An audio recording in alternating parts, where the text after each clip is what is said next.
Tayib, ni nguzo kuswali katika swala, ni nguzo kusimama swala ya faradhi, ama swala ya sunna si nguzo. Waweza kuswali sunna na kukaa hata kama hujafanya, hata kama huna chochote, lakini nisfu al-ajr ukikaa. Sunna waweza kuiswali kwa kukaa hata kama huna matatizo yote, lakini faradhi ni wajibu kusimama.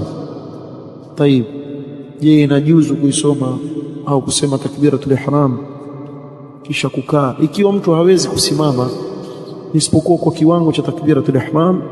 Basi ataleta takbiratul ihram kisha ndio akae.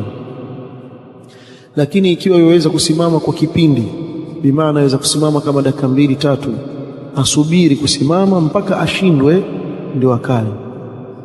Na hili ni kosa ambalo mara kadhaa nishaltanabahisha, hasa kwa wazee wetu wanaoswali kwenye viti.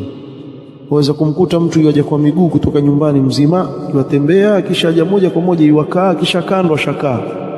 Swala yote yaswali kwa kukaa, wakati waweza kusimama kiasi fulani.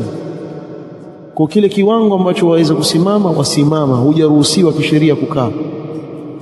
Mpaka ikifikia hali sasa huwezi tena, bimaana waumwa na yale maumivu huwezi kusubiria kwa kusimama, hapo ndio wakaa. Lakini sio moja kwa moja waingia tu wakaa. Wa aqal shay takbiratul ihram ipige ukiwa